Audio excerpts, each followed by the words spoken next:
Assalamualaikum warahmatullahi wabarakatuh. Terima kasih karena udah mengklik video ini dan jangan lupa untuk nonton part 1 sebelum nonton video ini agar ceritanya lebih nyambung.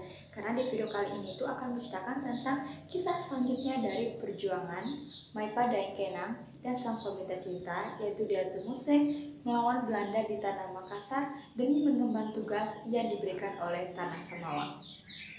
Dan jangan lupa untuk teman-teman yang belum subscribe, untuk subscribe terlebih dahulu dan like, komen, serta share video ini apabila kalian rasa video ini itu bermanfaat.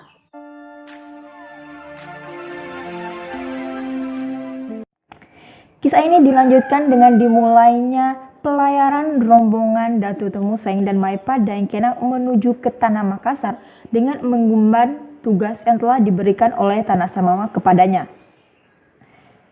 Dan tiba-tiba, di tengah laut, saat melakukan pelayaran, air laut berubah menjadi merah seperti darah. Dan hal ini dipercaya bahwa akan menandakan pelayaran ini berakhir dengan pertumpahan darah.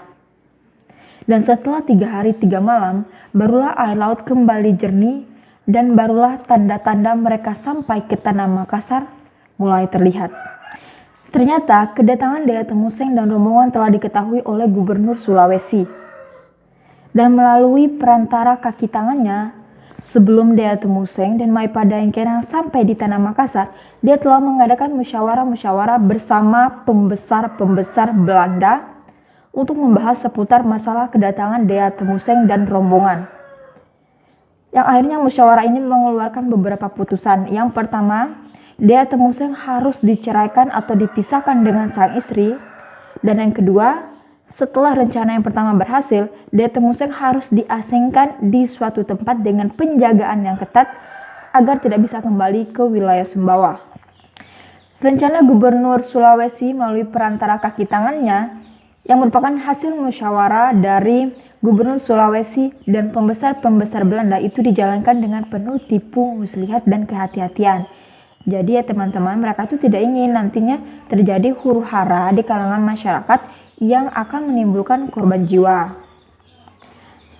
Dan di sisi lain, Datuk Museng dan para rombongannya itu telah sampai di pinggiran Kampung Baru Losari dan mengambil tempat atau menempatkan dirinya untuk tinggal di Kampung Galesong di sebelah selatan Benteng Ujung Pandang, yang merupakan pusat kediaman pembesar-pembesar Belanda. Nah, Gubernur Sulawesi yang mengetahui hal tersebut melalui perantara kaki tangannya lagi memulai rencana A atau memulai rencana yang pertama untuk memisahkan Datuk Museng dan sang istri. Nah, rencana ini dilakukan oleh kaki tangannya dengan penuh tipu muslihat dan kehati-hatian. Jadi, mereka dengan penuh ramah tamah itu mengunjungi tempat kediaman Datuk Museng dan sang istri Maipa Daengkenang dan memberikan perintah atau berusaha menyelesaikan rencana mereka yang pertama dengan meminta kepada Datuk Museng untuk sang istri menghadap Gubernur Sulawesi sendirian dan Datuk Museng haruslah menyerahkan keris sakti Sisamba sebagai penghormatan kepada pembesar-pembesar Belanda.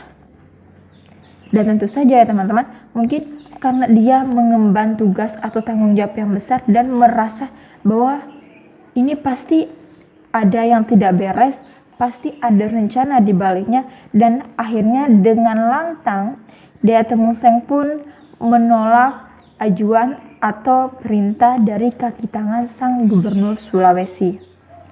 Datuk Museng dengan tabah menyatakan penolakannya. Nah, hal inilah yang menyebabkan pembesar-pembesar Belanda menjadi gusar dan bertindak dengan cara kekerasan terhadap penolakan Datuk Museng. Nah, jadi setelah penolakan itu, akhirnya mereka pun melakukan musyawarah kembali dan berujung kepada Gubernur Sulawesi menyuruh menghubungi sekutu-sekutu mereka atau sekutu-sekutu Belanda yang meliputi ada Karanggalesong, kemudian Palakina Malengkari, Pasikina Parang Tambung, ini namanya susah-susah banget ya, Ibage Daeng Majanji, kemudian Bole Bolena Talu, Karaeng Lewaripupu, Itaga Rimangindara, dan yang terakhir ada Karaeng Nikurikamaeng. Jadi mereka semua itu bersekutu untuk melawan Dea Temuseng dengan cara kekerasan. Jadi keesokan harinya nih teman-teman, di dalam benteng Ujung Pandang itu telah siap serdadu-serdadu kompeni dan laskar-laskar para Tumbarani yang bergabung menjadi satu kelompok untuk bersama-sama menyerang Dea Temuseng di kediamannya, di rumahnya di Kampung Galesong. Jadi mereka semua bersama-sama menuju ke kediaman Dea Temuseng dan langsung mengepung kediaman Dea Temuseng di rumahnya.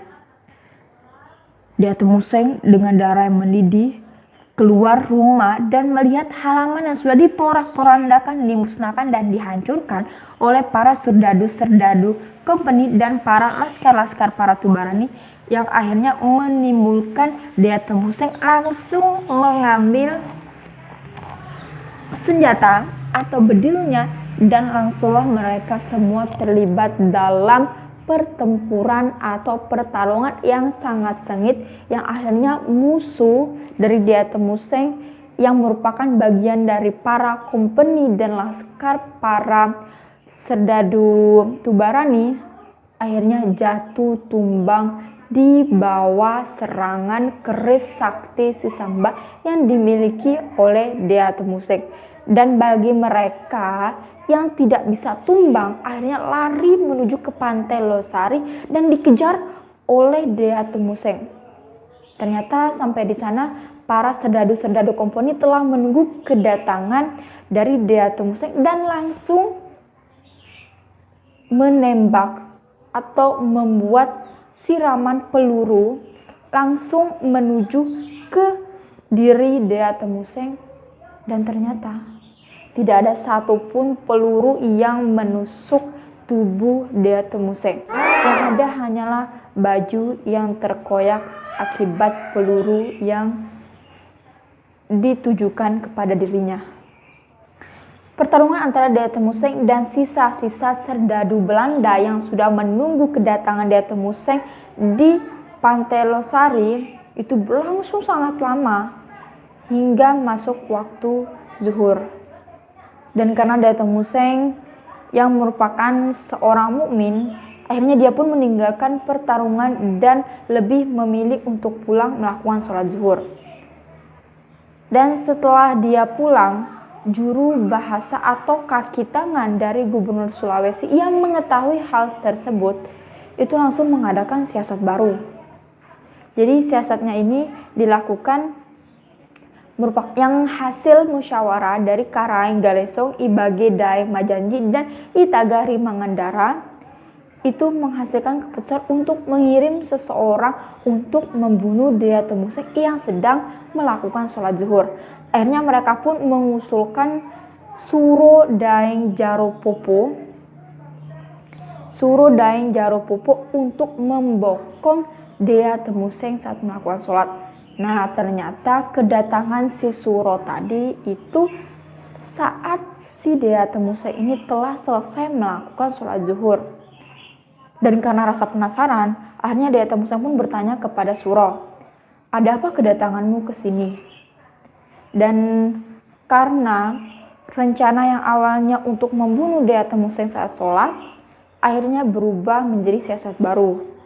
Jadi si Suro berkata bahwa dia kemari atau ke rumah Dea Temuseng untuk membicarakan jalan tengah yang perlu diambil, yaitu untuk mengusulkan Dea Temuseng menyerahkan diri kepada pihak kompeni atau pihak Belanda. Dea Temuseng pun menjawab dengan lantang bahwa sudah kukatakan tidak. Dan karena mendengar penolakan dari Dea Temuseng, akhirnya Suro pun langsung mengambil keris yang terselip di badannya dan langsung menikam dan menusuk Dea Temuseng. Namun kalah cepat, jadi Dea Temuseng dengan gerakan cepatnya kembali menggagalkan serangan yang dibuat oleh si Suro dan mengirim tusukan ke hulu hati si Suro dan langsung menghembuskan nafas terakhir saat itu juga. Dan hal ini menimbulkan kemarahan yang besar dari pembesar-pembesar Belanda karena orang yang telah dipercayakan untuk membokong atau memburu Dea Temuseng Satsurat telah mati atau meninggal dunia di kediaman Dea Temuseng sendiri. Salah satu pembesar Belanda yang sangat marah karena kematian Suro adalah Karaeng Galesong, yang akhirnya memutuskan untuk membunuh Dea Temuseng dengan tangannya sendiri.